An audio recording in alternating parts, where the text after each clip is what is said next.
Hi friends, இன்றைக்கி நம்ம செய்ய போகிற ஹெல்த்தி ரெசிபி பார்த்திங்கன்னா கருப்பு கவுனி அரிசியில் பால் எடுத்து நல்லா ஒரு வெயிட் லாஸ்க்கு யூஸ் ஆகிற மாதிரி ஒரு சூப்பு, ஒரு ஸ்நாக்ஸ் ரெசிபி தாங்க பார்க்க போகிறோம். அதே மாதிரி வெள்ளைச்சோளம் ஜோவர் வச்சு ஒரு சூப்பராக ஹெல்த்தியாக ஒரு breakfast, dinner, evening snacks recipe எப்படி செய்யலான்னு பார்க்கலாம் வாங்க. ஒவ்வொரு ரெசிபியும் அவ்வளோ ஹெல்த்திங்க, மறக்காமல் ட்ரை பண்ணி பாருங்கள். ஃபஸ்ட்டு நம்ம வெள்ளைச்சோளத்தை ஊற வச்சிடலாம். இன்றைக்கி 2 கப் அளவுக்கு வெள்ளைச்சோளத்தை எடுத்து நல்லா வாஷ் பண்ணிவிட்டு ஒரு 10லேருந்து 12 மணி நேரம் ஊற வச்சு எடுத்துக்கலாங்க.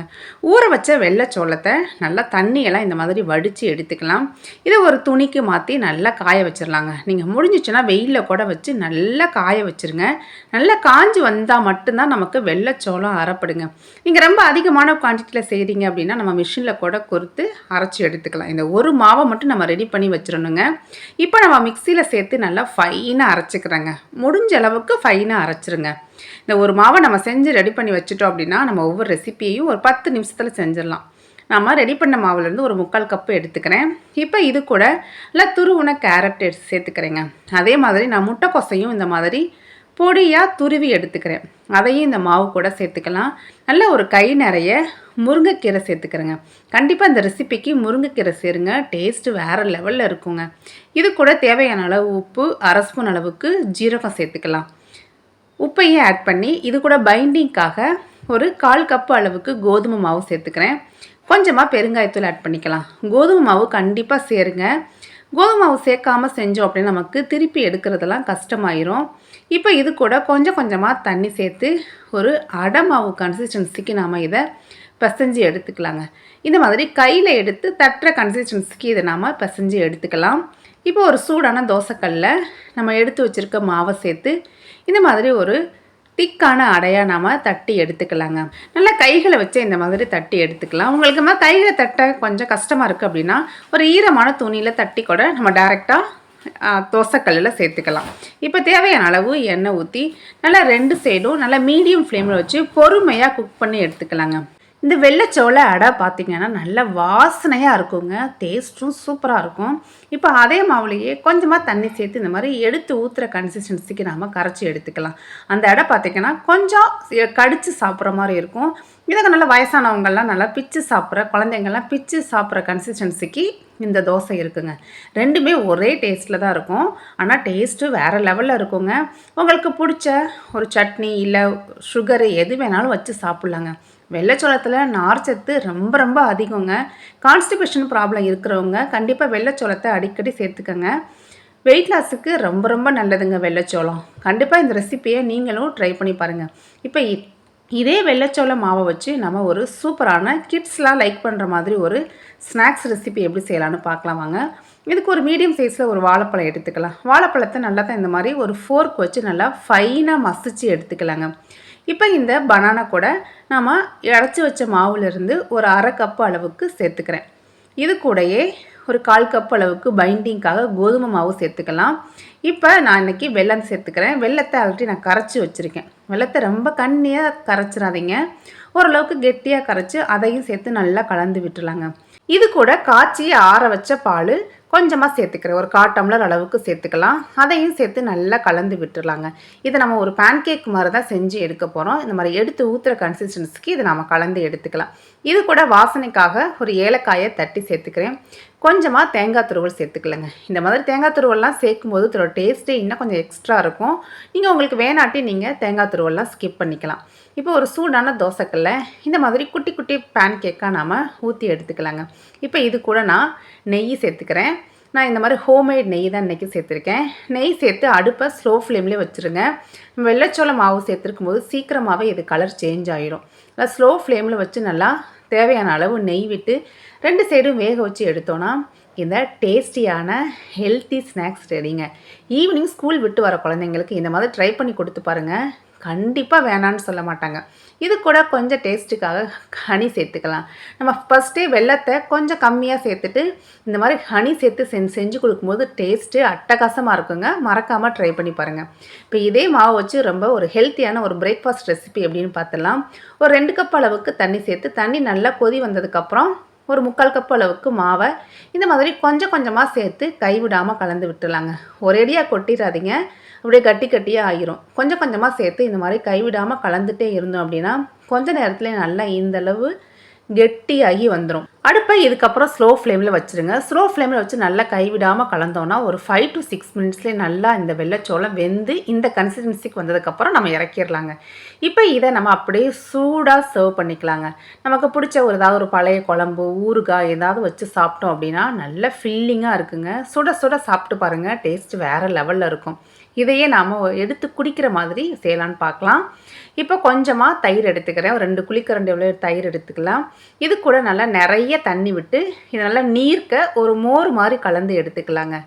இந்த அளவுக்கு கலந்து எடுத்ததுக்கப்புறம் நம்ம எடுத்து வச்சுருக்க வெள்ளைச்சோள கஞ்சியை இது கூட சேர்த்து கலந்து விட்டுடலாம். இல்லை ஒரு கொஞ்சம் திக்காக, ரொம்ப திக்காக இல்லாமல் எடுத்து குடிக்கிற கன்சிஸ்டன்சிக்கு இதை நாம் கலந்து எடுத்துக்கலாம். இது கூட நம்ம விருப்பத்துக்கு ஏற்ற மாதிரி சின்ன வெங்காயம் எது வேணாலும் ஆட் பண்ணிக்கலாங்க. அவ்வளோதாங்க, இந்த ஹெல்த்தி பிரேக்ஃபாஸ்ட் ரெடி ஆயிடுச்சு. இந்த மாதிரி ஒரு கப்பில் 1 கப்பு மார்னிங் குடித்தா போதுங்க, அவ்வளோ ஃபில்லிங்காக இருக்குங்க, பசியே எடுக்காது. வெள்ளைச்சோளத்தில் இந்த மாதிரி ரெசிப்பியை நீங்களும் ட்ரை பண்ணி பார்த்துட்டு கமெண்ட் பண்ணுங்கள். அடுத்து நம்ம பார்க்க போகிறது கருப்பு கவுனியில் இருந்தாங்க. கருப்பு கவுனியிலேருந்து பால் எடுத்து நம்ம ஹெல்த்தியான ஒரு ஸ்நாக்ஸு, ஒரு சூப் ரெசிபி பார்க்கலாம் வாங்க. இதுக்கு நான் 1 கப் அளவுக்கு கருப்பு கவுனி எடுத்துக்கிறேங்க. நீங்கள் உங்களுக்கு தேவைப்படுற அளவுக்கு எடுத்துக்கலாம். அதை வாஷ் பண்ணிவிட்டு தண்ணி ஊற்றி ஒரு 8லேருந்து 10 மணி நேரம் ஊற வச்சுருங்க. இது நல்லா ஊற வச்சு வரணும். அப்போ தான் நமக்கு அரிசி அரைப்படும். பாருங்கள், இந்த அளவுக்கு ஊறணும். அப்போ தான் நமக்கு பால் ஈஸியாக எடுக்க முடியும். இப்போ அது ஒரு மிக்ஸி ஜாருக்கு மாற்றி முடிஞ்ச அளவுக்கு ஃபைனாக அரைச்சிடலாங்க. எந்த அளவுக்கு முடியுமோ அந்த அளவுக்கு ஃபைனாக அரைச்சிருங்க. இப்போ அரைச்ச மாவு கூட ஒரு செம்பு அளவுக்கு தண்ணி ஊற்றி இதை கலந்து இதை ஃபில்ட்ரு பண்ணி நம்ம எடுக்க போகிறோம். நல்லா இதை கலந்து விட்டுருங்க. கொஞ்சம் கொஞ்சமாக தண்ணி சேர்த்து இதை நம்ம கலந்து இதை நம்ம ஃபில்ட்ரு பண்ணி எடுத்துக்கலாம். ஸ்டார்டிங்லேயே ரொம்ப அதிகமாக தண்ணி ஊற்றிடாதீங்க. நம்ம ஒரு திக்கான பாலாகவே எடுத்து வச்சுக்கலாம். ஒரு 2-3 டைம் இந்த மாதிரி ஃபில்ட்ரு பண்ணிவிட்டு மறுபடியும் மிக்சியில் அடித்து நம்ம இந்த மாதிரி பால் எடுத்துடலாம். கடைசியில் இந்த மாதிரி நமக்கு கப்பி சேருங்க. இந்த ஸ்டேஜில் நம்ம ஸ்டாப் பண்ணிக்கலாம். அவ்வளோதான், நமக்கு இந்த மாதிரி கருப்பு கவுனி பால் ரெடி ஆயிடுச்சுங்க. இதை இந்த மாதிரி ஒரு கண்டெய்னரில் போட்டு ஒரு 2லேருந்து 3 நாள் வரை ஸ்டோர் பண்ணி வச்சு நம்ம ஒவ்வொரு ரெசிபியுமே செஞ்சுக்கலாங்க. இந்த மாதிரி பாட்டிலில் கூட நம்ம ஊற்றி வச்சு ஸ்டோர் பண்ணிக்கலாம். இந்த பாலை வச்சு நம்ம ஹெல்த்தியான ஸ்நாக்ஸு, ஒரு வெயிட் லாஸ் சூப்லாம் எப்படின்னு தான் பார்க்க போகிறோம் வாங்க. இந்த ஸ்நாக்ஸ் செய்கிறதுக்கு ஃபஸ்ட்டு 1 கப்பு அளவுக்கு பொட்டு கடலை எடுத்துக்கிறேங்க. இன்றைக்கி எல்லாமே இந்த கப்பில் தான் மெஷர் பண்ணியிருக்கேன். இது கூட 2 ஏலக்காய் சேர்த்து நல்லா ஃபைன் பவுடராக அரைச்சி வச்சுக்கலாம். இப்போ இது ஓரமாக இருக்கட்டும். நம்ம மெஷர் பண்ண கப்லேயே ஒரு 3/4 கப்பு அளவுக்கு வெல்லம், 1/4 கப்பை விட கொஞ்சம் கம்மியாக தண்ணி சேர்த்துக்கலாங்க. தண்ணி அதிகமாக சேர்க்க வேணாம். இந்த வெல்லத்தை ஒரு திக்கான பாகாவே நம்ம கரைச்சி எடுத்துக்கலாம். பாருங்கள், வெல்லம் கரைஞ்சி வந்தால் மட்டும் போதும். இப்போ இது 2மே ஓரமாக இருக்கட்டும்.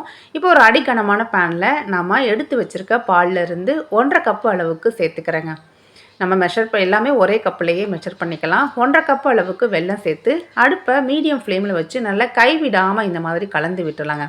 ஒரு 2லேருந்து 3 நிமிஷத்துலேயே நமக்கு பாருங்கள், நம்மளோட கருப்பு கவுனி நல்லா திக்காகி இந்த கன்சிஸ்டன்சிக்கு வந்துடும். இந்த ஸ்டேஜில் நாம் ஃபில்ட்ரு பண்ணி வச்சுருக்க வெல்லத்தை சேர்த்துக்கலாம். வெல்லத்தையும் சேர்த்து நல்லா ஒன்று சேர கலந்து விட்டுறலாங்க. பாருங்கள், அதோட கலர் பாருங்கள் எந்த அளவுக்கு இருக்குன்னு. நல்லா இந்த அளவுக்கு திக்காகி வந்ததுக்கப்புறம் இது கூட ஒரு பிஞ்சு அளவுக்கு உப்பு, நாம் ஆல்ரெடி அரைச்சி வச்சுருக்க பொட்டு கடலையையும் சேர்த்து நல்லா ஒன்று சேர கலந்து விட்டுலாங்க. இந்த கருப்பு கவுனி பாலும் இந்த பொட்டு கடலையும் நல்லா சேர்ந்து வரணும். பொட்டு கடலை சேர்த்ததுக்கப்புறம் நம்ம ஸ்டவ் ஆஃப் பண்ணிக்கலாங்க. நல்லா ஒன்று சேர கலந்து விட்டால் மட்டும் போதும். அந்த சூட்லேயே நல்லா வெந்து வந்துடும்.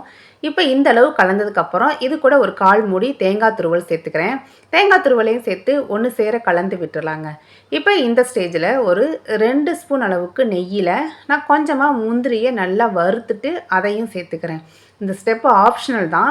இந்த மாதிரி நம்ம முந்திரிலாம் நெய்யெலாம் சேர்த்து செய்யும்போது இந்த ஸ்நாக்ஸோட டேஸ்ட்டு எக்ஸ்ட்ராவாக இருக்குங்க. குழந்தைங்களுக்குலாம் கொஞ்சம் இந்த மாதிரி எக்ஸ்ட்ரா டேஸ்ட் பண்ணி கொடுக்கும்போது தான் கொஞ்சம் லைக் பண்ணி சாப்பிடுவாங்க. நீங்கள் உங்களுக்கு வேணாட்டி நீங்கள் ஸ்கிப் பண்ணிடலாம். பாருங்கள், இந்த அளவு கலந்து ஒரு கை பொறுக்கிற சூடு வந்ததுக்கப்புறம் லைட்டாக கையில் நெய் தடவிட்டு இந்த மாதிரி குட்டி குட்டி உருண்டைகளாக பிடிச்சி எடுத்துக்கலாங்க. இந்த உருண்டைகளை இந்த மாதிரி தேங்காய் துருவலில் போட்டு ஸ்ப்ரெட் பண்ணி எடுத்துக்கிறேன். அவ்வளோதாங்க, இந்த ஹெல்த்தி கருப்பு கவுனி சேர்த்த ஸ்நாக்ஸ் ரெடி ஆயிடுச்சு. இதை சாப்பிட்றதுக்கு அவ்வளோ வாசனையாக இருக்குங்க, அவ்வளோ டேஸ்ட்டாக இருக்குங்க. கண்டிப்பாக உங்கள் வீட்டு குழந்தைங்களுக்கு மறக்காமல் ட்ரை பண்ணி பாருங்கள். அடுத்து வெயிட் லாஸ்க்கெலாம் யூஸ் ஆகிற மாதிரி ஒரு சூப் ரெசிபி தாங்க பார்க்க போகிறோம். இப்போ பேனில் கொஞ்சமாக எண்ணெய் விட்டு வெங்காயம் தாளிச்சிருக்கலாம். அது கூட ஒரு 5, 6 பூண்டையும் சேர்த்து நல்லா வதக்கி விட்டுலாங்க. பூண்டு கண்டிப்பாக சேருங்க, வாசனை நல்லாயிருக்கும். ஒரு பாதி கேரட்டை இந்த மாதிரி ரொம்ப ஃபைனாக சாப் பண்ணி அதையும் சேர்த்து ஒரு 2 நிமிஷத்துக்கு கலந்ததுக்கப்புறம் நம்ம எடுத்து வச்சுருக்க பால்லேருந்து 1 டம்ளர் அளவுக்கு சேர்த்துக்கிறேங்க. நம்ம மெஷர் பண்ண அதே கப்லையே 2 டம்ளர் அளவுக்கு தண்ணி சேர்த்துக்கலாம். தண்ணி சேர்த்து இது நல்லா கைவிடாமல் கலந்து விட்டுலாங்க. இது கொஞ்ச நேரத்துலேயே நல்லா கொதித்து இந்த மாதிரி கொதிக்க ஆரம்பிச்சிரும். கொதித்து அதோட கன்சிஸ்டன்சி மாற ஆரம்பிச்சிருங்க. ஓரளவுக்கு திக்காயிரும். இந்த ஸ்டேஜில் நம்ம ஸ்டவ் ஆஃப் பண்ணி கொஞ்சமாக மல்லி இலை தூவி இறக்கிடலாம். ஒரு 5 to 10 மினிட்ஸ்லேயே இந்த சூப்பு நமக்கு ரெடி ஆயிருங்க. இப்போ இது கூட கொஞ்சமாக உப்பு, மிளகுத்தூள் சேர்த்து சர்வ் பண்ணோம் அப்படின்னா அந்த சூப்பு நல்லா வாசனையாக குடிக்கிறதுக்கு அவ்வளோ டேஸ்ட்டாக இருக்குங்க. இதெல்லாம் நம்ம குடித்தோம் அப்படின்னா நமக்கு பசியே அவ்வளோ சீக்கிரம் எடுக்காது. சூப்பரான ஒரு வெயிட் லாஸ் சூப்புங்க. வெயிட் லாஸ் இருக்கிறவங்க மறக்காமல் இந்த கருப்பு கவுனியில் இருக்க ஒவ்வொரு ரெசிபியும் ட்ரை பண்ணி பார்த்துட்டு கமெண்ட் பண்ணுங்கள். கருப்பு கவுனிலாம் நம்ம அடிக்கடி இந்த மாதிரி ஃபுட்டில் சேர்த்துக்கும் போது நமக்கு நிறைய ஹெல்த் ப்ராப்ளம்ஸ்லாம் ஈஸியாக சரியாயிருங்க.